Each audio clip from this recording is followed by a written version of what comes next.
এই পর্যায়ে আপনাদের সামনে পবিত্র কোরআন হাদিস থেকে অতি মূল্যবান বক্তব্য পেশ করবেন আমাদের সকলের চির কাঙ্ক্ষিত আকাঙ্ক্ষিত বক্তা বিশিষ্ট ইসলামী আলোচক খ্যাতিমান আলোচক বিশিষ্ট ইসলামী চিন্তাবিদ মুফাসসিরে কোরআন ফ্যাসিস্ট আওয়ামী সরকারের আমলে কোরআনের ময়দানে সঠিক কথা বলার জন্য হক কথা বলার জন্য কারাবরণকারী মজলুম আলেমে দ্বীন হযরত মাওলানা রফিকুল ইসলাম মাদানী আমি মোহতারাম মাওলানা রফিকুল ইসলাম মাদানীকে তার গুরুত্বপূর্ণ তাফসীর পেশ করার জন্য অনুরোধ করছি।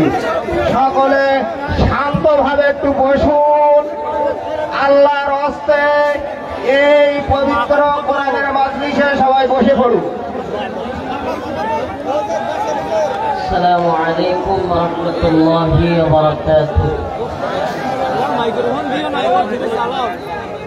আমি আলোচনা শুরু করবার আগে প্রকাশ করে নিচ্ছি, পাশাপাশি একটা নিউজ আপনাদেরকে দিচ্ছি। আজকে ঢাকার সরোয়ার উদ্যানে হেফাজতে ইসলাম বাংলাদেশের বিরাট বড় একটা সমাবেশ ছিল।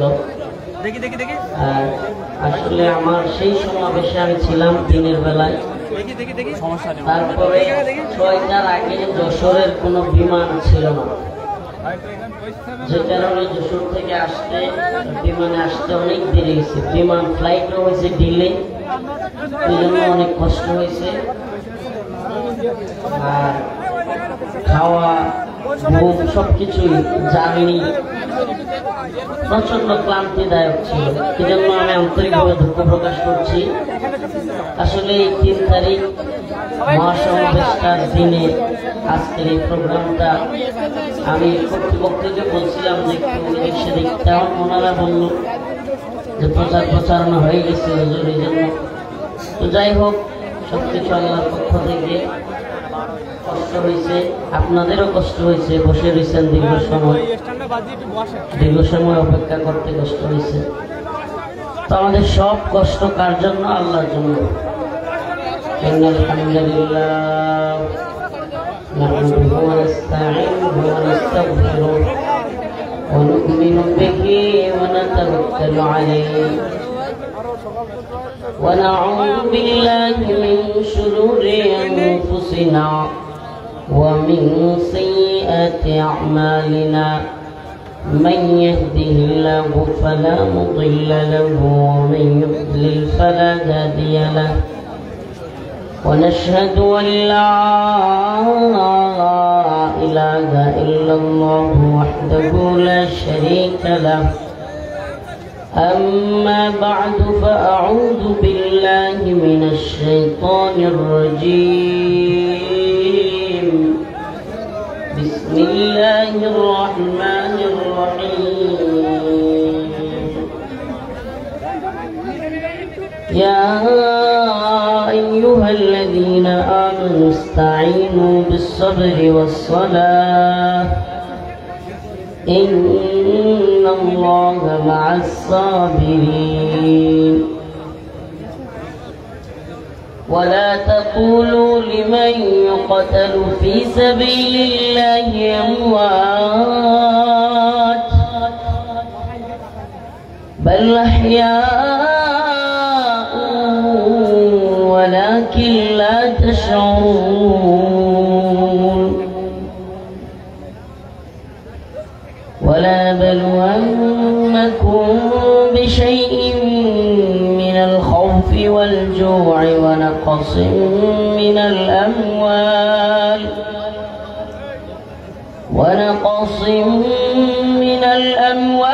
والأنفس والثمرات وبشر الصابرين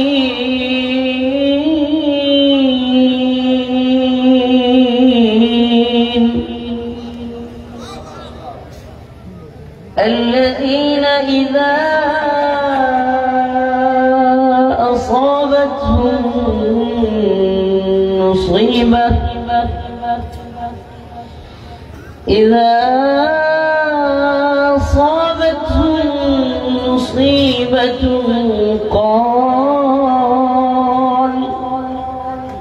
قالوا إنا لله وإنا إليه راجعون. صدق الله مولانا العظيم وصدق رسوله النبي الكريم ونحن على ذلك من الشاهدين والشاكرين والحمد لله رب العالمين.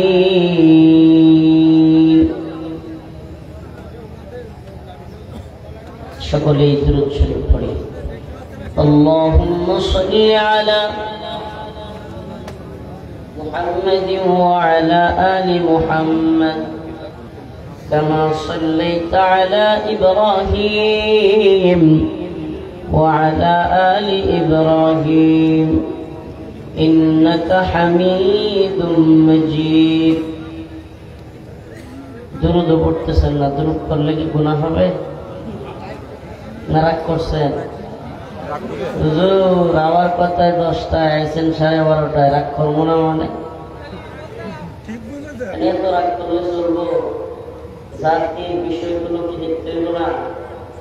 কথা বল না। উম্মতের বিষয় দেখতে হইব না? খালি মাহফিল দেখলে হইব? নারী নীতিমালা, নারী সংস্কার, নারীর অধিকারের নামে আমাদের দেশে পশ্চিমার এজেন্ডা চালু করতে চাচ্ছে। আন্দোলন করতে হবে না? রুখে দাঁড়াইতে হবে না? এদেশে নারী পুরুষের সমান অধিকার দিবে। এদেশে আমাদের মা বোনদেরকে পতিতালয়ের লাইসেন্স দিয়া যৌন কর্মী হিসেবে লাইসেন্স দিবে, যৌন দাসী বানাবে। নাউজুবিল্লাহ। রাষ্ট্রীয়ভাবে আইন পাশ করে। এটা কি আমাদের মা বোনদের জন্য সম্মানের নাকি লজ্জার? সম্মানের নাকি লজ্জার? আমাদের মা বোনেরা যৌন কর্মী নয়, আমাদের মা বোনেরা আম্মাজান আয়েশা, আম্মাজান খাদিজার বংশধর। তারা তাদের উত্তরসূরি। তাদেরকে যৌন কর্মী বলে কেউ যদি সার্টিফিকেট দিয়ে পতিতালয়ে পাঠাতে চায়, আমরা কি তাদের প্রতিবাদ করব না? বলেন না? দরকার আছে না নাই? এজন্যই ছিল আজকের হেফাজতের সমাবেশ। এবং এই যে আলেম উলামাদের নামে মিথ্যা মামলা, এত এত মামলা হইল, চিন্তা করছেন? এত আন্দোলন করলাম, জেল খাটলাম, রিমান্ডে গেলাম, নির্যাতনের শিকার হইলাম। বর্তমানের যে সরকার প্রধান উপদেষ্টা আমগোর সাথে হাজিরা দিত ডক্টর মোহাম্মদ ইউনূস সাহেব, আমরাও আদালতে হাজিরা দিতাম, উনিও কি করত? হাসিনার মামলায় হাজিরা দিত। তো এখন উনি প্রধান উপদেষ্টা হয়ে গেছে, এখন আমরা এখনো হাজিরা দেওয়া লাগে, আমগোর মামলা শেষ হয় না। কতদিন সহ্য হয়? আপনাদের মামলা শেষ হয়, আমাদের মামলা শেষ হবে না কেন? হাসিনা আপনাদের উপর জুলুম করেছে, আমাদের উপর জুলুম করে নাই? আমি যদি বলি ডক্টর মোহাম্মদ ইউনূসের চাইতে বেশি জুলুম আমার উপরে করছে, তাইলে আমাদের মামলাগুলো আপনি কেন এখনো বাতিল করেন না? এখনো এই মামলাগুলো কেন রয়ে গেছে? এখনো আমাদের মামলাগুলো, আপনি তো ভালো শুরু করছেন, আপনি একটু আমি রাখছি, আবার নিতেছে, আবার দিতেছে। আস্তে আস্তে একবার আপনি নারী সংস্কারের কথা বলেন, আমাদের মা বোনদেরকে পতিতালয়ে পাঠানোর প্ল্যান করেন, আবার আলেম ওলামাদের মামলাও বাতিল করবেন না। মগের মূল্য পাইছেন? আমাদের কথা মনে হয় বুঝেন নাই। হাসিনা দিল্লির গোলামি করতে গিয়ে এমন এক ফ্লাইং কিক খাইছে যে দাদাদের দেশে গিয়ে পড়ছে। বাংলাদেশের জনগণ দিল্লির গোলামি মানে নাই। এখন আপনারও যদি শখ জাগে যে আপনি আমেরিকার সেবা দাস হবেন, হাসিনা ছিল ভারতের সেবা দাসী, আর আপনি হবেন আমেরিকার সেবা দাস, আমেরিকার এজেন্ডা নারীবাদীদের চিৎকার চেঁচামেচি শুই না বাংলাদেশে নারীদের সমান অধিকার দিবেন, নারী পুরুষ সমান অধিকারের স্লোগান তুলবেন। নারীদের সম্মান ইসলাম জানে, নারীদের সম্মান ইসলামই দিয়েছে, ঠিক কি ঠিক না? নারীদের সম্মান ইসলাম দিয়েছে কি দেয় নাই? আল্লাহ রসুল যখন এই পৃথিবীতে আসলেন, মক্কায় এসে দেখলেন মহিলাদেরকে কন্যা সন্তান হইলে জীবন্ত পূজা রাখে। নাউজুবিল্লাহ। শুনেন নাই আপনারা কখনো তাহিয়াতুল কলবির ঘটনা শুনেন নাই? একজন না, আরো অনেক ঘটনা আছে। আল্লাহ নবী আয়েশা আগমন করলেন, বললেন কওলু লা ইলাহা ইল্লাল্লাহ তুফলিহুন, তোমরা বলো লা ইলাহা ইল্লাল্লাহ, আল্লাহ এক, অদ্বিতীয় কেউ নাই, এবং কন্যা সন্তানকে কোনোভাবেই তোমরা পুঁতে রাখবা না। সুবহানাল্লাহ। বলেন আল্লাহ রসুল নারীদেরকে সম্মানিত করেছেন না করেন নাই? আল্লাহ রসুল হাদিসে বলেছেন আল জান্নাতু তাহতা আকদামিল উম্মাহাত, মায়ের পায়ের নিচে সন্তানের বেহেশত। সুবহানাল্লাহ বলবেন না? মায়ের পায়ের নিচে সন্তানের বেহেশত। ইসলাম নারীকে সম্মান দিয়েছে, মর্যাদা দিয়েছে, মায়ের আসনে অধিষ্ঠিত করেছে। আর আপনি আমাদের মা বোনদেরকে পতিতালয়ে যৌনকর্মী হিসেবে পাঠিয়ে, এটার নাম সম্মান নাকি লজ্জা? এই কথা বুঝে থাকলে বলেন। আমাদের মা বোনদেরকে পতিতালয়ে পাঠিয়ে রাষ্ট্রের পক্ষ থেকে যৌনকর্মী হিসেবে সার্টিফিকেট দেওয়া, এটা কি আমাদের মা বোনদের জন্য সম্মান নাকি লজ্জা? আমরা কি আমাদের মা বোনদেরকে পতিতালয়ের লাইসেন্সের দিকে পাঠাইতে পারি? পারি?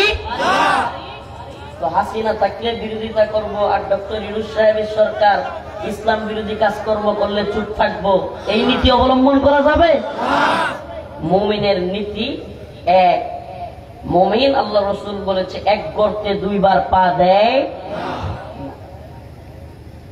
আমরা ভারতের গোলামি করে আলেম ওলামাদেরকে জেলখানায় নেওয়া, রিমান্ডে নেওয়া, নির্যাতন করা দেখেছি। মোদির বিরুদ্ধে আন্দোলন করবার কারণে বাংলাদেশে মুসলমানদের উপর নির্যাতন নিপীড়নের স্টিম রোলার দেখেছি। আলেম ওলামাদেরকে রিমান্ডের নামে ভয়াবহ নির্যাতন করা হয়েছে, খোদ আমি নিজেও ভুক্তভোগী আমাদের উপর। তো মোদিকে খুশি করতে গিয়া, দাদারে খুশি করতে গিয়া দিদি এতদিন জ্বালাইছে, এখন যদি ওয়াশিংটনকে আমেরিকাকে খুশি করতে গিয়া আপনিও জ্বালান, তাইলে পরিণতি কিন্তু ভালো হবে না। আমরা জেল খাটতে জানি, রিমান্ডে যাইতে জানি, প্রয়োজনে দিনের জন্য ফাঁসির দড়ি দলায় ঝুলতে জানি, প্রয়োজন হলে দিনের জন্য, ইমানের জন্য, এই ভূখণ্ড রক্ষা করবার জন্য প্রয়োজনে আমরা শাহাদাতের নজরা পেশ করব।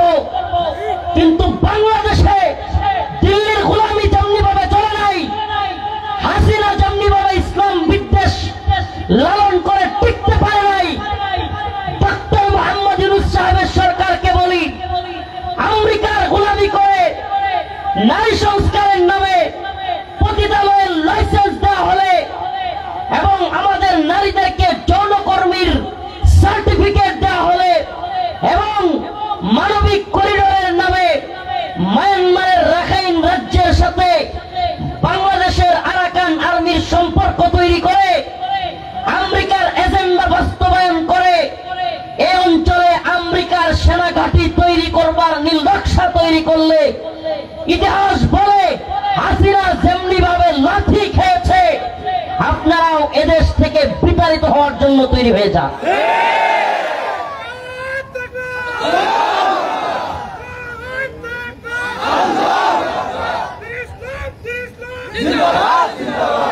আমরা মাজলুমদের পাশে ছিলাম, নিজে মাজলুম, নিজেও মাজলুম, অন্যান্য যেই মাজলুম ছিল, হেফাজতে ইসলাম হোক, জামাতে ইসলাম হোক, বিএনপি হোক, ডক্টর মোহাম্মদ ইউনূস হোক, সবাই যেহেতু হাসিনার মাধ্যমে জুলুমের শিকার। কথা সত্য না মিথ্যা? হাসিনার আমলে বিএনপি বলেন, জামাত বলেন, হেফাজত বলেন, ডক্টর মোহাম্মদ ইউনূস বলেন, ছাত্ররা বলেন, সবাই জুলুমের শিকার হয়েছি। আমরা একে অপরে এক মাজলুম আর এক মাজলুমের পাশে দাঁড়িয়েছিলাম। কিন্তু মাজলুম যদি, গতকালকের মাজলুম যদি আজকে জালেমের ভূমিকায় অবতীর্ণ হয়, আমরা কিন্তু আপনাদের কেউ ইসলামের বিরুদ্ধে জুলুম করবার হিম্মত কিংবা কোন দুঃসাহস দেখালে আমরা সেটাও থামিয়ে দিব। কথা কি বুঝতেছেন? কষ্ট পাচ্ছেন? একটু বোঝার চেষ্টা করবেন। ইসলামের ক্ষেত্রে, ইমানের ক্ষেত্রে, দ্বীনের ক্ষেত্রে কোনো আপোষ নাই। ইমানের প্রশ্নে কি নাই? কোনো আপোষ নাই। দ্বীনের প্রশ্নে কি নাই? কোনো আপোষ নাই। আল্লাহ এবং তার রাসূলের প্রশ্নে কোনো। এখন আমেরিকা বলবে বাক স্বাধীনতা। বাক স্বাধীনতা কি? যে কেউ যে যা মন চায় বলতে পারবে, এটা নাকি বাক স্বাধীনতা। নাউযুবিল্লাহ। আল্লাহকে নিয়ে, রসুলকে নিয়ে কটূক্তি করলেও আমেরিকার ভাষায় এটা হলো বাক স্বাধীনতা, তাকে বাধা দেওয়া যাবে না। বুঝলাম না? নাউযুবিল্লাহ। আমার লগে না হয় রাগ করেন, আল্লাহ এবং তার রাসূলের লগে রাগ করবেন নাকি? দেরি কইরা বসে রইছেন বলে, আরে কার জন্য বসে রইছেন? আল্লাহর জন্য, দ্বীনের জন্য। আর যদি ব্যক্তি রফিকুল ইসলাম মাদানির জন্য হয়, লাভ নাই। আল্লাহর জন্য, দ্বীনের জন্য যদি হয়, যে কোরআনের কথা শুনবো, দ্বীনের পক্ষে কথা শুনবো, এজন্য যদি হয়, তাইলে লাভ আছে। তাইলে প্রতিটা মুহূর্তে সওয়াব কামাইছেন। বাহিরে গিয়া হয়তো গুনাহ করতেন, বাহিরে গিয়া হয়তো কেউ আল্লাহ না করুক বাজে অভ্যাস থাকলে বাজে কাজ করতেন। এখানে ছিলেন, রহমতের পরিবেশে ছিলেন, কোরআনের মজমায় ছিলেন। এই সময়টা আপনার আল্লাহর খাতার মধ্যে উঠে গেছে। এই সবর, এই যে কষ্ট করেছেন, সবর ধরেছেন, হুজুর কখন আসবে, যদি এটা আল্লাহর জন্য হয়, দ্বীনের জন্য হয়, ব্যক্তি রফিকুল ইসলাম মাদানির জন্য না হয়, তাইলে এটা সওয়াব আল্লাহর খাতায় উঠে গেছে। আপনার আমল নামায় অনেক বড় নেকি। প্রিয় ভাইরা আমার, বন্ধুগণ আমার, আল্লাহ রাসূল সাল্লাল্লাহু আলাইহি ওয়াসাল্লামকে গালি দেওয়া, এটা কি স্বাধীনতা? বাক স্বাধীনতা? আপনার জবান আছে বলেই কি আপনি যাতা বলতে পারবেন? আপনার মুখ আছে বলেই কি আপনি যাতা বলতে পারবেন? আপনার কলম আছে বলেই কি আপনি যাতা লিখতে পারবেন? এটার নাম বাক স্বাধীনতা নয়। এরপরেও বাংলাদেশে বাক স্বাধীনতার নামে আল্লাহ এবং তার রাসূলের বিরুদ্ধে অবমাননাকর বক্তব্য দেওয়াকে বাক স্বাধীনতা বলে চালানোর এক নীল নকশা চলছে। কয়টা বলবো বাবা? এই উম্মাকে কে সজাগ করবে? আমরা যদি দায়ীর পরিচয় দেই, নেত্রকোনা থেকে সাতক্ষীরা শ্যামনগর চলে এসেছি, দায়ীর পরিচয় যদি দিতে যাই যে এই দ্বীনের দায়ী, আমরা দ্বীন ফেরি করে বেড়াই, মানুষের দ্বারে দ্বারে দ্বীনকে নিয়ে যায়, তাহলে অবশ্যই আমাদেরকেই এই উম্মতকে সজাগ করতে হবে। এই উম্মতকে সজাগ করতে হবে। বলেন, আল্লাহ রসুলকে গালি দেওয়া, আল্লাহ এবং তার রাসূলকে নিয়ে বিভিন্ন কুৎসা রটনা করা, এগুলো কি বাক স্বাধীনতা? আপনারা শুনলে অবাক হবেন। অনেকেই হয়তো জানেন, অনেকে এগুলোর খবরই রাখেন না। নাউযুবিল্লাহ। রাখাল রাহা নামের এক কুলাঙ্গার বাংলাদেশের পাঠ্যপুস্তক সংশোধনীতে আছে। সে সাধারণ কোন লোক না। সে আল্লাহ এবং তার রাসূলকে নিয়ে কটূক্তি করেছে। এই কিছুদিন আগে, অনেক কিছুর পরে সে ফেসবুকে একটা পোস্ট দিয়েছে, কেউ কষ্ট পায়া থাকলে আমি দুঃখিত, এই ধরনের।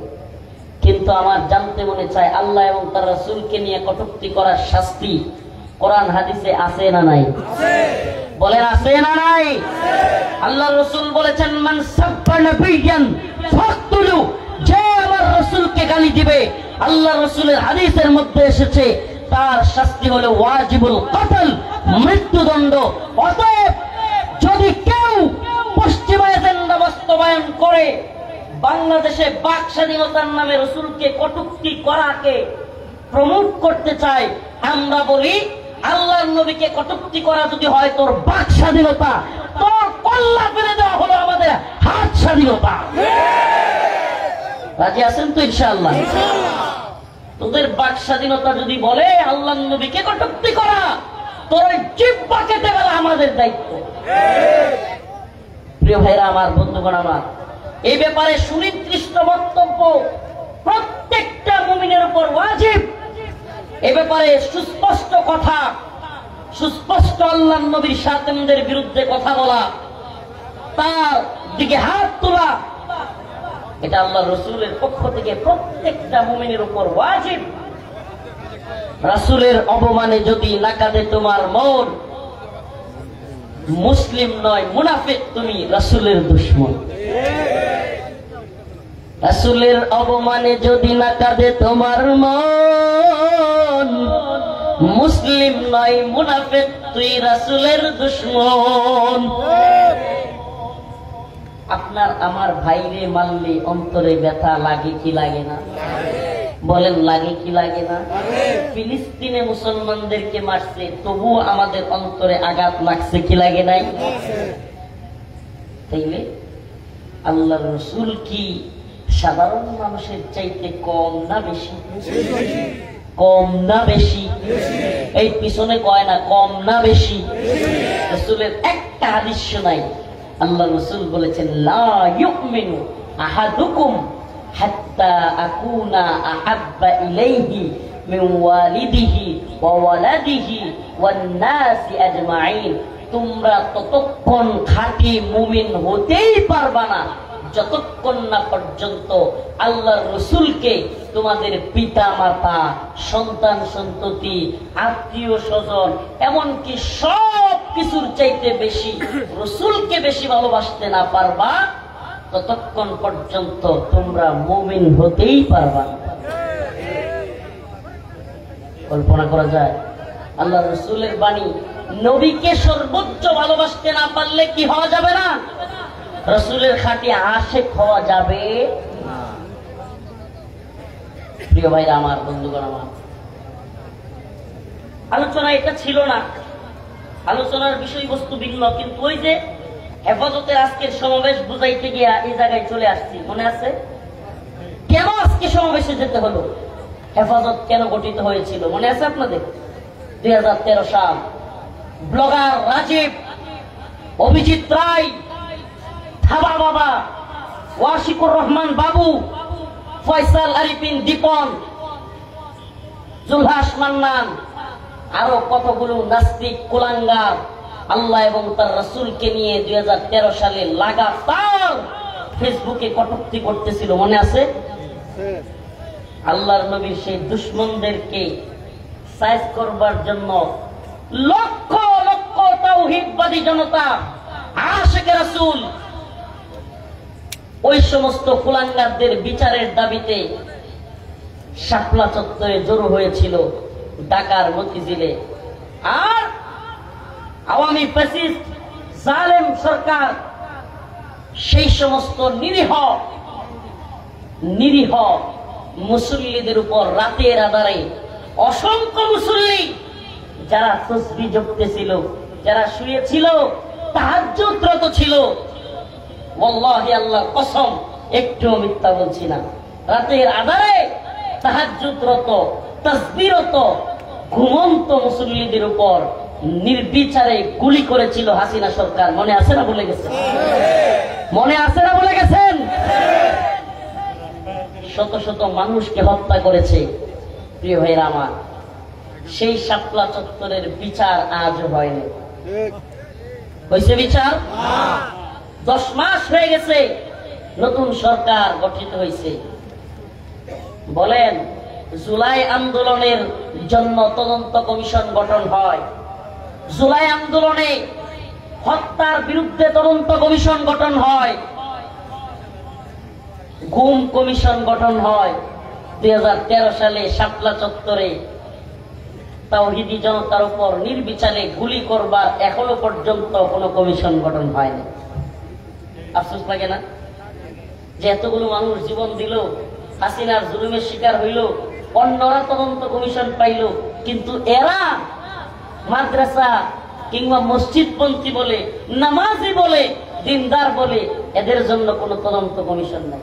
এমনকি আরো আশ্চর্য হবেন আপনারা শুনলে, ওই 13 সালে হাসিনা যে সমস্ত মিথ্যা মামলা দিয়েছিল, মারছেও আমাদেরকে, মামলাও দিছে আমাদেরকে। এটারে বলে গ্রাম্য ভাষায় মায়েরও খাইছে, মায়ের দামও দিছে। মাঝে মাঝে কয় না, তুই মায়েরও খাইলি মায়ের, আমাদের অবস্থা হলো মায়েরও খাইছি মায়ের। 13 সালে মারছে কাদেরকে? আমাদেরকে, শাপলা চত্বরে। আবার মামলাও দিছে কাদেরকে? আমাদের। কথা কি বুঝতেছেন না নাকি? ওই 13 সালের হেফাজতের মামলা হাসিনার, এখনো পর্যন্ত এই সরকার মামলাগুলো বাতিল করতেছে না। কি বলবেন? কারে খুশি করে? কারে খুশি করে? আমরা তো ভুলা জাতি, আজব জাতি আমরা, আল্লাহ মাফ করো, করে কষ্ট নিয়েন না। বাস্তবেই আমরা এত ভুলা জাতি, সব ভুলে যাই। সাইফুল ইসলাম আলিফ নামে আমাদের একটা ভাই ছিল, চট্টগ্রামে, তাকে শহীদ করা হয়েছে। মনে আছে না ভুলে গেছে? এই মনে আছে না ভুলে গেছে? কার কারণে এই ভাইটা শহীদ হইতে হয়েছে? ইসকন নেতা চিন্ময় দাস। কার কারণে?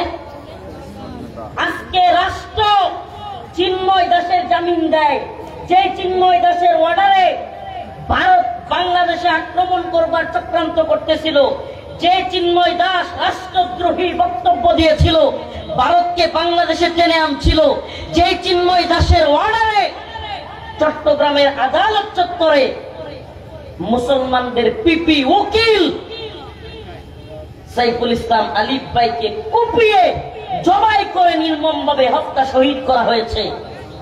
আজকে সেই চিন্ময় দাস নতুন সরকারের আমলে জামিন পায়, রাষ্ট্রদ্রোহী জামিন পায়, মুসলিমদের হত্যাকারী জামিন পায় আদালত চত্বরে। আমি জানি না আপনাদেরকে বুঝাইতে পারতেছি কিনা, না আপনারাও বুঝতে পারছেন। আদালত চত্বরে দিনে দুপুরে আমার ভাই সাইফুল ইসলাম আলিফকে জবাই করা হয়েছে, আর যার অর্ডারে, যার কারণে শহীদ হয়েছে সেই চিন্ময় দাস, সে আজকে জামিন পায়। অথচ 13 সালে আল্লাহর নবীকে কটূক্তিকারী শাতিমে রাসূলদের বিরুদ্ধে কথা বলার কারণে, ফেসবুকে লেখালেখির কারণে আমাদের ভাই ফারাবি, আমাদের ভাই আরাফাত, আমাদের ভাই সাইমুম, আমাদের ভাই আব্দুস সবুর মিথ্যা মামলা খেয়ে 2-3টা করে ফাঁসির দণ্ড গলায় লেগে এখনো পর্যন্ত কারাগারে 8-10 বছর 12 বছর যাবে।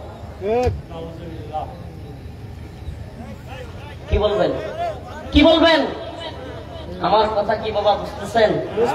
চিন্ময় দাস জামিন পায়।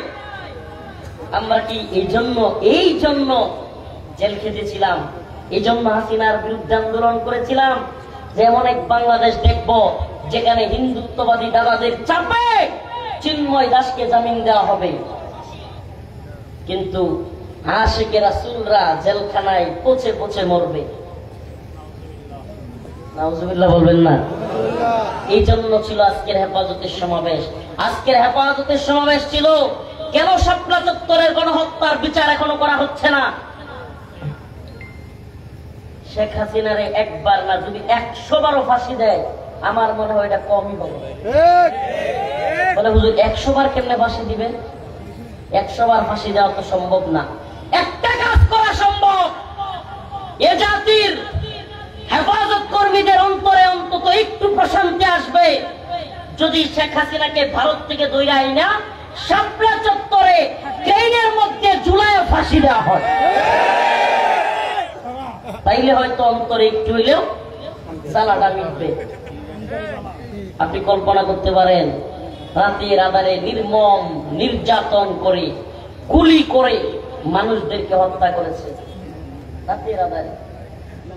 এদেশের সর্বজন শ্রদ্ধেয় আলেমদেরকে কারাগারে হত্যা করে বের করেছে। ঢাকায় জাতীয় ঈদগাহে জানাজা পর্যন্ত পড়তে দেয় নাই। এমন অসংখ্য ঘটনা। আল্লামা নূর হোসেন কাসিম রাহিমাহুল্লাহ জানাজাটা ঢাকার কেন্দ্রীয় ঈদগাহে পড়তে দেয় নাই। আল্লামা সাইদি রাহিমাহুল্লাহ কারাগারে হত্যা করে, তারপরে ঢাকায় জানাজাটা পর্যন্ত পড়তে দেয় নাই। হাজার হাজার ওনার ভক্ত আবেদন করেছিল একটু জানাজা পড়বো ঢাকায়। আর সেই স্বৈরাচার হাসিনা চলে গেছে 10 মাস, অথচ এখনো পর্যন্ত আমরা শাপলার গণহত্যার বিচারের কমিশনই গঠন হইতে দেখলাম না।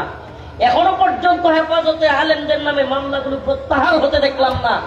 এখনো পর্যন্ত শাপলার খুনি, শাপলা যেই কারণে গঠিত হয়েছিল সেই নাস্তিক শাতেমদের বিরুদ্ধে কোনো কিছু দেখলাম না। উল্টো আমার ভাইয়েরা এখনো ঝলে পড়ে আছে। বলেন, একজন মুসলমান হিসেবে, একজন মাসলুম হিসেবে, একজন মুমিন হিসেবে সেই সমস্ত ভাইদের পাশে দাঁড়ানো আমাদের উচিত কিনা? বলেন, উচিত কিনা? আল্লাহ রাসূলের কাছে কি জবাব দিবেন?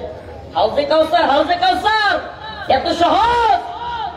আল্লাহর নবী যদি প্রশ্ন করে, আমার পক্ষে দাঁড়াবার জন্য যারা জেলে ছিল তোরা তাদের জন্য কি করেছিস? কি জবাব দিব আমরা? আল্লাহর নবীর পক্ষে বলবার কারণে, একটু লেখার কারণে ফেসবুকে আজকে তারা কারাগারে, আর চিন্ময় দাসরা জামিন পায়।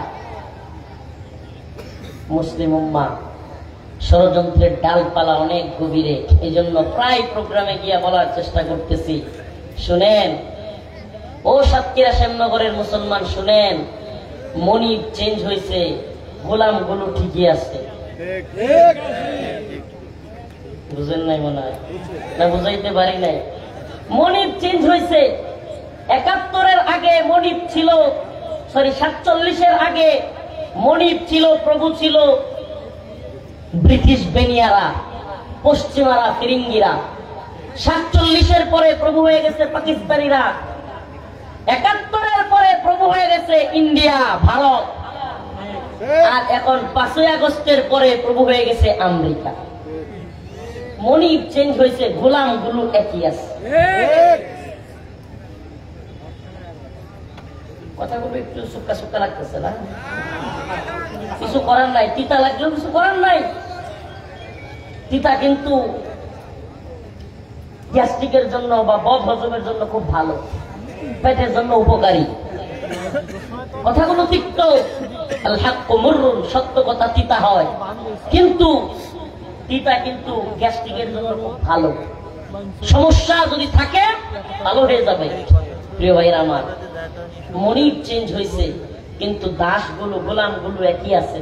আমরা একসময় ইংরেজদের গোলামি করেছি, তারপরে পাকিস্তানের গোলামি, এরপরে ৭১ থেকে নিয়ে ২০২৪-এর ৫ই আগস্ট পর্যন্ত ভারতের গোলামি, এখন ৫ই আগস্টের পরে চলতেছে আমেরিকার গোলামি। শুনতে কেমন লাগে? কি কর? হ্যাঁ, এখন মানবিক করিডোরের নামে মায়ানমারের সাথে আরাকান আর্মিকে সাপোর্ট করার জন্য পশ্চিমারা টোপ দিছে, টোপ, প্রেসক্রিপশন। প্রেসক্রিপশন বুঝেন না? ডাক্তার যেটা দেয় প্রেসক্রিপশন, বুঝেন না? ওই যে অসুখ হইলে ডাক্তার কি করে?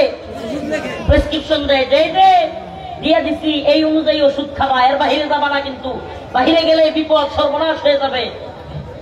শেখ হাসিনার আমলে প্রেসক্রিপশন আসতো ভারত থেকে, এখন প্রেসক্রিপশন আসে আমেরিকা থেকে। এখন আমেরিকার প্রেসক্রিপশন নারীবাদী প্রেসক্রিপশন, নারী পুরুষ সমান অধিকার দিতে হবে। ইউনুস কাকু কয়, হ্যাঁ ঠিক আছে, জি মহাজন, জি চলছে। প্রিয় ভাইরা আমার, বন্ধুগণ আমার, নারী পুরুষ সমান অধিকার। আমি যদি বলি মা বোনদেরকে সমান অধিকার দিবেন, এই রোদের তীব্র দাবদাহে, এই তীব্র রোদের মধ্যে, চৈত্রের কিংবা কার্তিকের তীব্র রোদের মধ্যে আমাদের মা বোনেরা রাস্তাঘাটে রিক্সা চালাইতে পারবে? হ্যাঁ, পারবে? সম্ভব?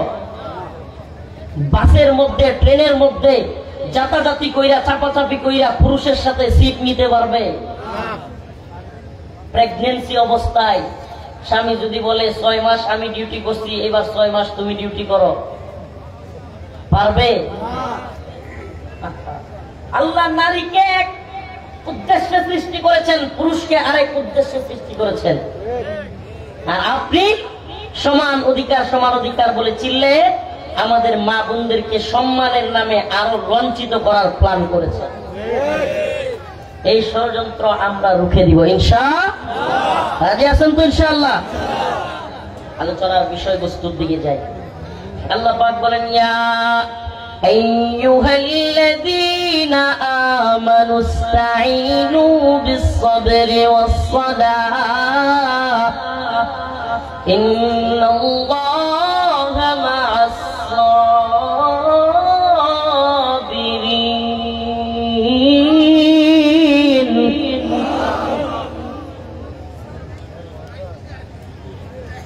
ইয়া أيها الذين آمنوا استعينوا بالصبر والصلاة إن الله مع الصابرين।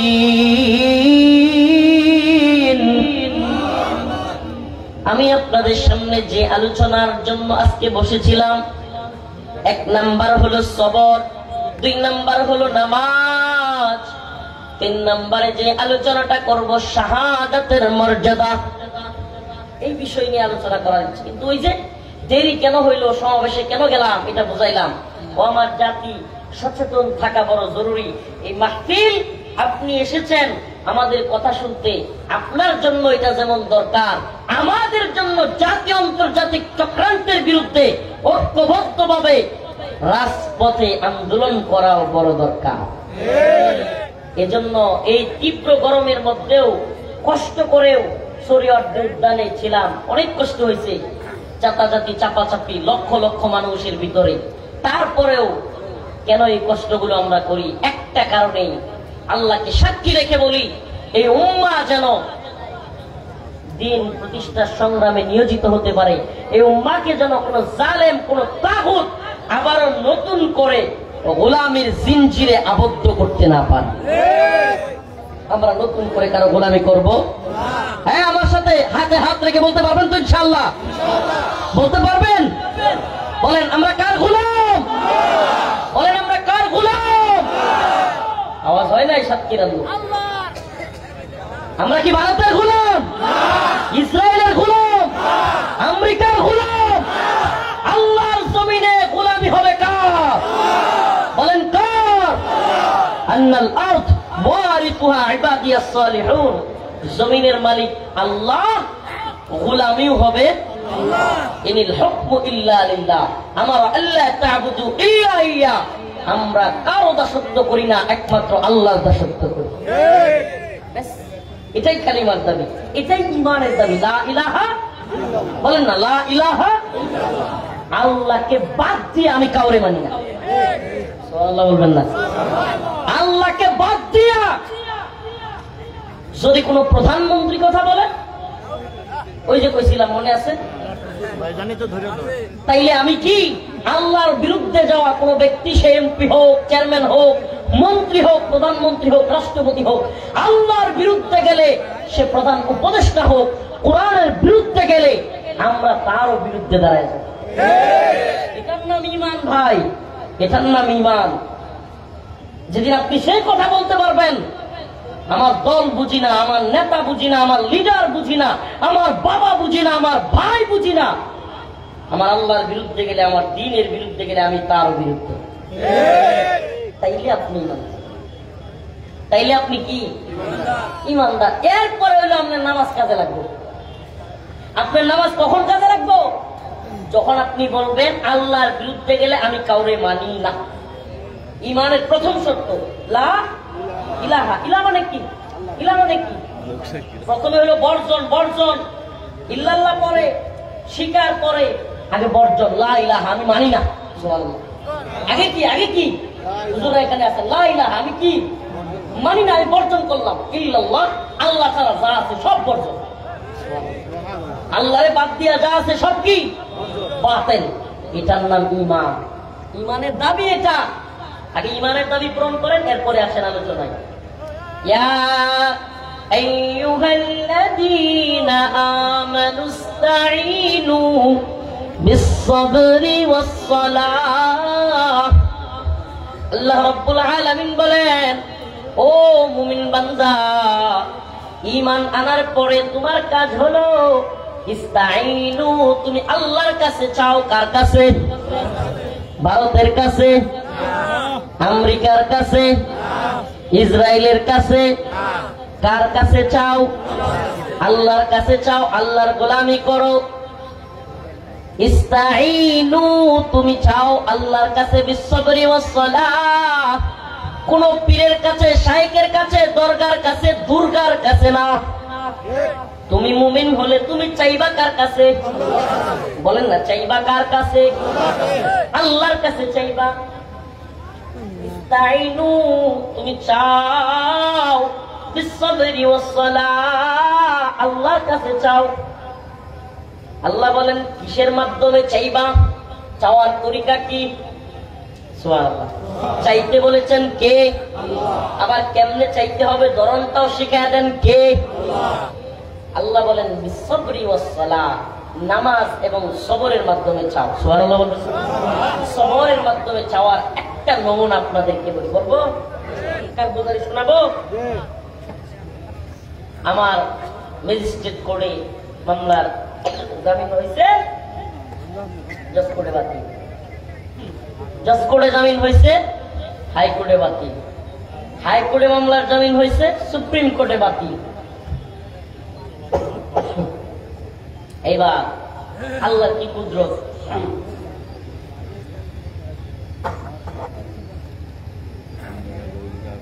যেটা আশাও করি নাই, সুপ্রিম কোর্টের বাতিল হইলে আবার জজ কোর্টে মামলার জামিন হইব, এটা আশা করে কেউ? যারা আইন আদালত বুঝে আশা করে। কিন্তু আল্লাহ কি কুদরত! একদিনে 4টা মামলা সুপ্রিম কোর্ট থেকে বাতিল হওয়া, 4 মামলা জজ কোর্টে এসে যাবে। প্রায় 32 মাস জেলখানায়, 26 দিন রিমান্ডে। হঠাৎ করে একজন প্রহরী আয়েশা ডাকা শুরু করলো, রফিকুল ইসলাম মাদানী সাহেব হুজুর হাজির। আমি বললাম আসি। হুজুর ব্যাগ ট্যাগ গুছান, আপনি চলে যাবেন। সুবহানাল্লাহ বলবেন না? প্রতিদিন 100-200 মানুষকে এভাবে চিল্লায় চিল্লায় নিয়ে যায়। এই 32 মাসে কতগুলো দিন! এই প্রতিদিন মানুষের নামগুলো মাইকে শুনতাম আর মনে মনে কইতাম, আল্লাহ আমার নাম কবে ডাকবে, কবে আমাদের নাম আসবে। হঠাৎ করে নাম ডাকলো। এবার ব্যাগ সহ প্রায় আধা কিলোমিটার দূরে, ওই এখান থেকে আপনাদের এই রাস্তা থেকে আরো এতটুকু দূরে, বা প্রায় 1 কিলোমিটারই হয়ে যাবে, প্রায় এতটুকু দূরে কাশিমপুরের কারাগার অনেক বড়। আমাদেরকে যেখানে রাখা হতো সেখান থেকে দীর্ঘ পথ পাড়ি দিয়ে মূল গেটে আমাদেরকে নিয়ে আসলো। মূল গেটে মানে ব্যাগ সহ জেলারের কার্যালয়ে, জেলার যেখানে থাকে সেখানে নিয়ে আসলো। জেলারের সামনে আমাদেরকে বসানো হলো একটা চেয়ার দিয়ে। আমাকে আনা হলো 4টায়, বিকেল 4টায়। কয়টায়? 5টা 5:30 বেজে যাচ্ছে। আমি বললাম, জেলার সাহেব এতক্ষণ ধরে কাপড় নিয়ে বসে রইলাম, শুনলাম বাড়ির লোকেরাও সামনে, মানে আমার থেকে মাত্র 20 গজ বা 30 গজ সামনে হলো আমার মামা, আমার আপন ভাই, আমার চাচা, আমার সব আত্মীয় স্বজন বসে আছে আমার অপেক্ষায়। আমার মা, আমার বোন, সবাই। কতটুকু দূরে? মাত্র 50 গজ। এই 20 থেকে 50 এরকম ক্লিয়ারলি খেয়াল আসতেছে না। এরকম দূরত্বে 1.5 ঘন্টা হয়ে গেছে। আমি জিজ্ঞেস করলাম, জেলার সাহেব কাহিনী কি? কয়, হুজুর আপনাদের মামলাগুলোর জামিন হইলেই হয় না, 7টা গোয়েন্দা সংস্থার ক্লিয়ারেন্স লাগে। ক্লিয়ারেন্স কয়টা? কয়টা? DGFI, NSI, SB, CTTC, DB, ATU, এরপরে আরেকটা আছে। 7টা গোয়েন্দা সংস্থা। আমনে রয়েছে 4টা, আরো লাগে 3টা। আমি বলছি, বলেন কি? মামলাও তো 7টা, জামিন হয়ে গেছে সব। 32 মাস পরে কাপড় চুপড় সহ আসতে কইলেন, আইলাম। এখন কোন গোয়েন্দা সংস্থার ক্লিয়ারেন্স নাই। এখন যদি বাকি 3টা না হয় হুজুর তিনটা কেন, একটা না হইলেও আপনাকে আবার কারাগারে দেওয়া হবে।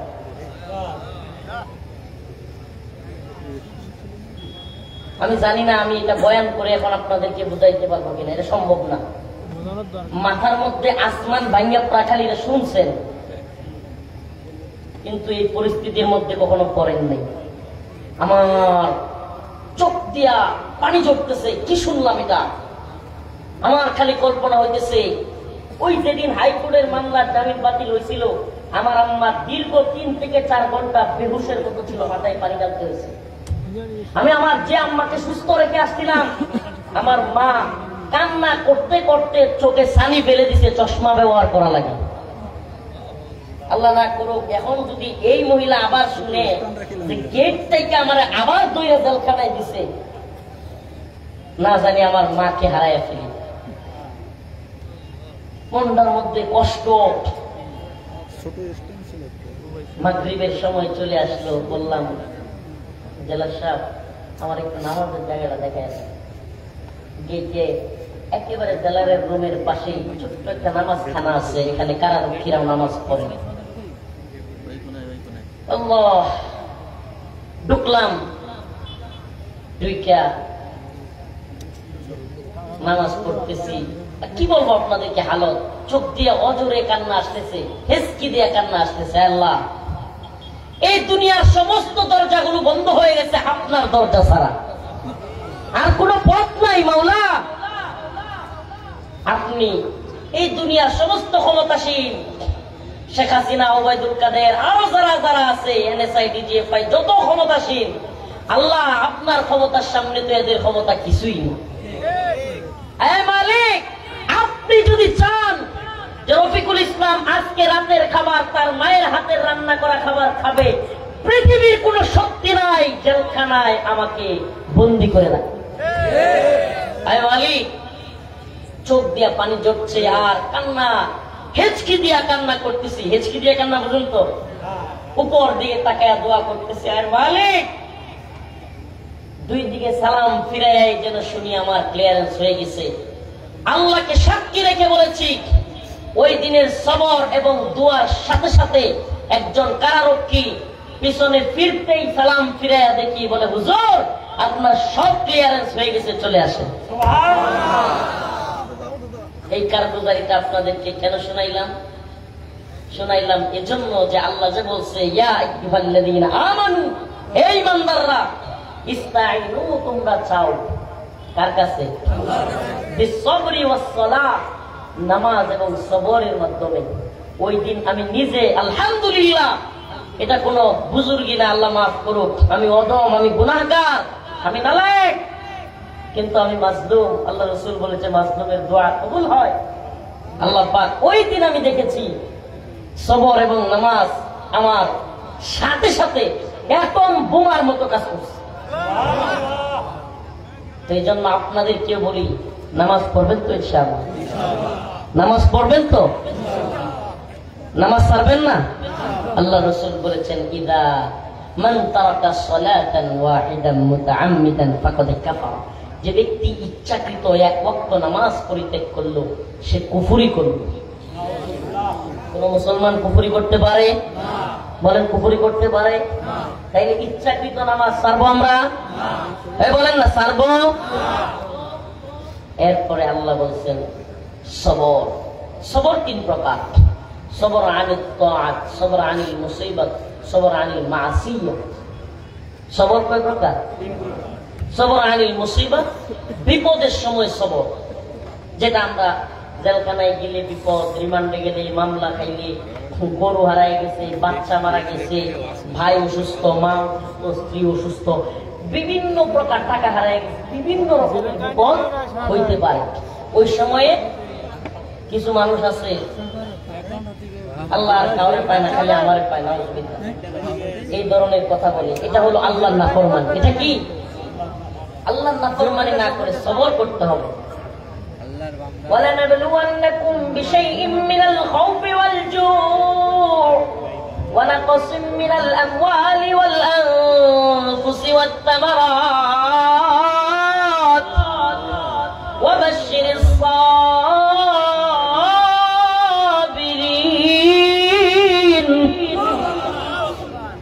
আল্লাহ বলেন অবশ্যই অবশ্যই ওয়ালা নাবলুওয়ান্নাকুম, লামে তাকিদ দুলে তাকিদ, অবশ্যই অবশ্যই তোমাদেরকে পরীক্ষা করা হবে। কে বলে? আল্লাহ নিজে যেখানে বলে দিতেছেন আমাদেরকে আল্লাহ কি করবেন? আম হাসিবতুম আন তাদখুলুল জান্নাহ, তোমরা কি মনে করছো এমনি এমনি সেলসেলায় জান্নাতে যাবে? গা নেত্রকোনার ভাষা সেলসেলায় বুঝেন? সেলসেলায়, হ্যাঁ, সেলসেলায় হইল আপনাদের এলাকায় নদী আছে,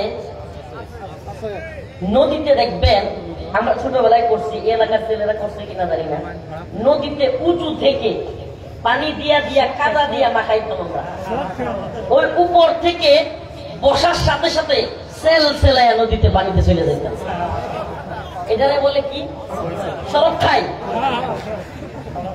সড়ক খাই বলেন আর সেলসেলায়া বলেন। ওই যে উপরে বসছেন আর সেলসেলায়া বা সড়ক খাই চলে গেছেন, জান্নাতে এত সেলসেলায়া সড়ক খাই যেতে পারবেন। আল্লাহ বলছেন আম হাসিবতুম আন তাদখুলুল জান্নাহ, তোমরা কি মনে করো তোমরা এমনি এমনি জান্নাতে চলে যাবে? ওয়ালাম্মা ইয়ালামিল্লাহু আল্লাযীনা জাহাদু মিনকুম, তোমাদের মধ্যে কারা আল্লাহর পথে যুদ্ধ করেছে এবং কারা সবর করেছে আমি সেটা দেখবো না, পরীক্ষা করব না? সুবহানাল্লাহ। আল্লাহ বলছেন আমি কি পরীক্ষা করব না?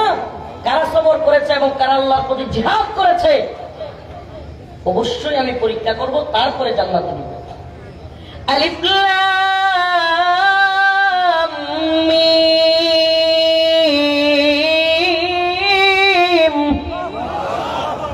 হাসিবান নাস, আল্লাহ কি বলেন? আল্লাহ রাব্বুল আলামিন বলেন আহাসিবান নাস আইয়ুতরাকু আইয়াকুলু আমান্না আমান্না ওয়া হুম লা ইফতানুন। আল্লাহ বলেন আহাসিবান নাস, তোমরা কি মনে করো হে মানুষ, তোমরা ধারণা করো আইয়ুতরাকু, তোমাদেরকে ছেড়ে দেওয়া হবে, আইয়াকুলু আমান্না আমান্না, তোমরা বলবে আমি ঈমান আনছি ঈমান আনছি, মানে তুমি খালি ঈমান আনছো ঈমান আনছো এটা বললেই তোমার ছেড়ে দেওয়া হবে? ওয়া হুম লা ইফতানুন, কোন পরীক্ষা তোমাকে করা হবে না। আল্লাহ প্রশ্ন করতেছেন তুমি কি মনে করছো তোমার কোনো পরীক্ষা করা হবে না? তোমার এমনি এমনি ছেড়ে দেওয়া হবে? ওয়ালাকাদ ফাতান্নাল্লাযীনা মিন ক্বাবলিহিম ওয়ালাকাদ ফাতান্নাল্লাযীনা মিন ক্বাবলিহিম ফালায়ালামান্নাল্লাহু আল্লাযীনা সাদাকু ওয়ালা ইয়ালামান্নাল কাযিবিন। আল্লাহ বলেন আমি তোমাদের পূর্ববর্তী যারা ছিল তাদেরকেও পরীক্ষা করেছি, তোমাদেরকেও পরীক্ষা করব। কেন? কারণ আমার জানার ইচ্ছা হলো ওই যে তোমরা যে বলেছিলে রূহের জগতে, আমি যখন প্রশ্ন করেছিলাম আলাস্তু বিরব্বিকুম, আমি কি তোমাদের প্রভু নই? সবাই বলেছিলে কালু বালা, হ্যাঁ হ্যাঁ অবশ্যই আপনি আমাদের প্রভু, আপনি আমাদের রব। আল্লাহ বলেন ওই যে সাক্ষ্য দিয়ে দুনিয়াতে আসছিলা, আমি আজকেও দেখব কে আমার প্রকৃত গোলাম, প্রকৃত বান্দা, আর কে মুনাফিক। মুনাফিকি করা যাবে? করা যাবে? ঈমানের দাবিতে অটল অবিচল থাকতে হবে। ইস্তাঈনু বিস-সাবরি ওয়াস-সালাহ, আল্লাহর কাছে চাইতে হবে নামাজের মাধ্যমে, সবরের মাধ্যমে। তো বলতেছিলাম সবর তিন প্রকার। কয় প্রকার? সবর আনিল মুসিবত, বিপদের সময়ের সবর। ওই যে মুসিবত মুসিবত মুসিবা, বিপদের সময় ধৈর্য ধারণ করা। আল্লাহ পাক সমস্ত বিপদ বালা মুসিবতে কষ্টে আমাদেরকে সবর করার তৌফিক দান করুন। আল্লাহ পাক সবরকারীদের জন্য সুসংবাদ দিয়েছেন, ওয়াবাশশিরিস সাবিরিন। আল্লাহ বলেন আমি সবরকারীদের জন্য সুসংবাদ দিয়েছি, জান্নাতের সুসংবাদ। ইন্নাল্লাহা মা'আস সাবিরিন, আল্লাহ বলেছেন আমি সবরকারীদের সাথে আছি। সুবহানাল্লাহ বলবেন। দুই নাম্বার সবর, সবর আনিল মাসিয়াত, গুনাহের সবর। এটা কেমন? নাউযুবিল্লাহ। হে যুবক, প্রিয় ভাইরা আমার, মন চাচ্ছে বদ্ধরুমের ভিতরে মোবাইলের মধ্যে খারাপ জিনিস দেখতে, গুনাহ করতে, কিন্তু অন্তরের মধ্যে ওই সময় আল্লাহর ভয় চলে আসে, রে আমি যদি এখন সবর না করি, এটা দেখে ফেলি, আল্লাহ তো আমার ক্ষমা করবে না। এইটা হলো গুনাহের সবর। কোন মেয়ে এমন একটা সুযোগ তৈরি হয়ে গেছে, নাউযুবিল্লাহ, কোন বেগানা নারীর সাথে বিয়ে ছাড়া মেলামেশা করার মতো পরিবেশ তৈরি হয়ে গেছে। ওই সময় মনটা ছটফট করতেছে, ওই নারীর প্রতি তোমার আকর্ষণ চলে গেছে। ওই মুহূর্তে তুমি যদি নিজেকে আটকে রাখো, সবর করো, আল্লাহ পাকের কাছে তোমার জন্য রয়েছে জান্নাত। এই সময়গুলোতে সবর, এটাকে বলে গুনাহের সবর। আরেকটা হলো সবর আনিত তাআত, অনুসরণের সবর। কোরআন যা বলেছে,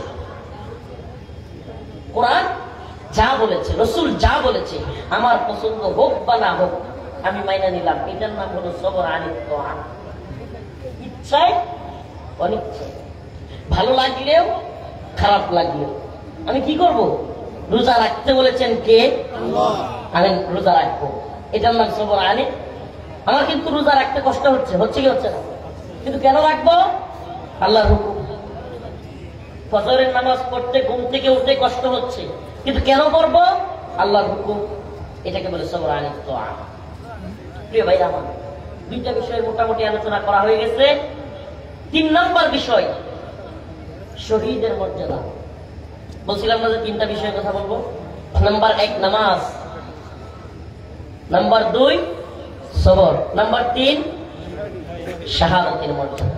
সুবহানাল্লাহ, সারা রাত যদি শহীদদের মর্যাদা বলি শেষ হবে না। আমি বলতেই বা পারবো কতটুকু। আল্লাহ পাক শহীদের মর্যাদা কতটা রেখেছেন, এটা এই আয়াত থেকে একটু শুনেন। আল্লাহ রাব্বুল আলামিন বলেন, ওয়ালা তাকুলু লিমান ইউকতালু ফি সাবিলিল্লাহি আমওয়াত।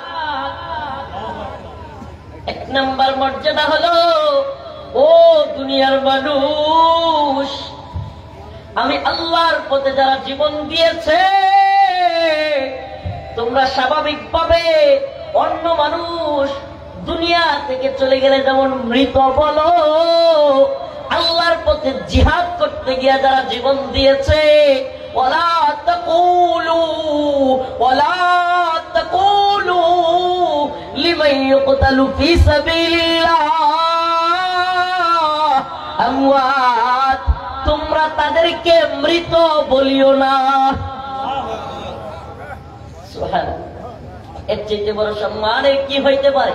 আল্লাহ নিজে বলতেছেন, ও দুনিয়াবাসী, আমার জীবন, আমার জন্য যে জীবন দিয়েছে, দ্বীনের জন্য যে জীবন দিয়েছে আল্লাহর রাস্তায়, তোমরা তাকে মৃত বলিও না। কি বলিও না? বাল্লাহিয়া, বরং তারা জীবিত। কে কয়? আল্লাহ বলতেছে, তোমরা যাদেরকে দেখো মৃত, বরং তারা জীবিত। বাল আহইয়া ওয়ালাকিন লা তাশউরুন।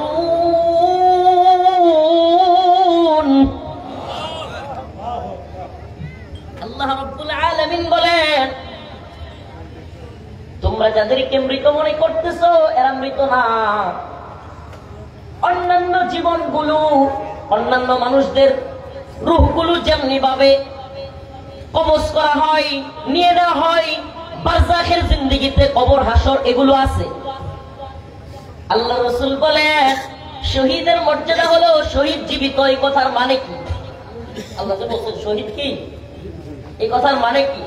আল্লাহ রাসূল বলেন, আল্লাহ পাক শহীদের ওই আত্মাটাকে দুনিয়ার বাহ্যিক জিন্দেগি থেকে বের করে, এই যে আত্মাটাকে জান্নাতের একটা সবুজ পাখির মধ্যে ঢুকায় দেয়।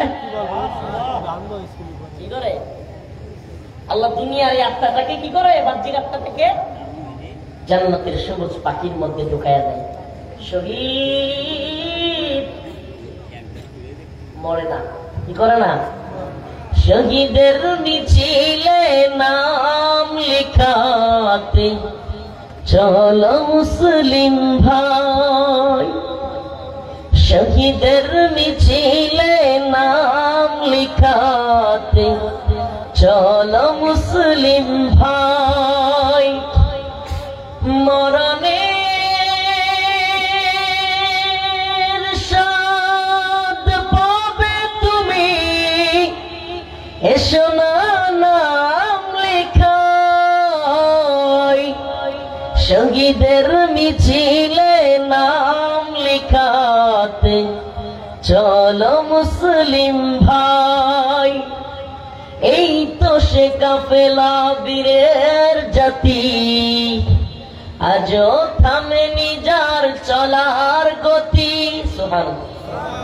শহীদের মিছিলে নাম লেখাতে রাজি আছেন তো? আল্লাহর দিন, আল্লাহর জমিন, আল্লাহর হায়াত আল্লাহর জন্য দিব। বলেন না, কার জন্য দিব? ইন্নাল্লাহা আশতারা মিনাল মুমিনিনা আনফুসাহুম ওয়া আমওয়ালাহুম বিআন্না লাহুমুল জান্নাহ।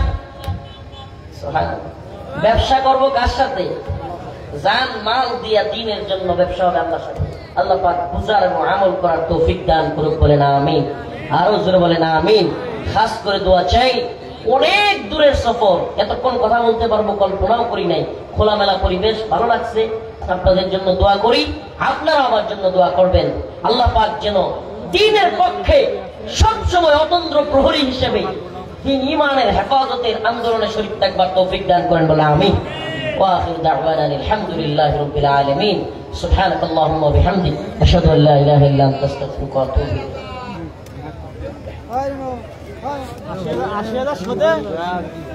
الحمد لله رب العالمين الرحمن الرحيم مالك يوم الدين اللهم ارزقنا شهادة في سبيلك اللهم انصر الإسلام والمسلمين يا الله পরওয়ারদিগার আলম আমাদের জীবনের জিন্দেগানের সমস্ত গুনাহ খাতা মাফ করিয়ে দেন।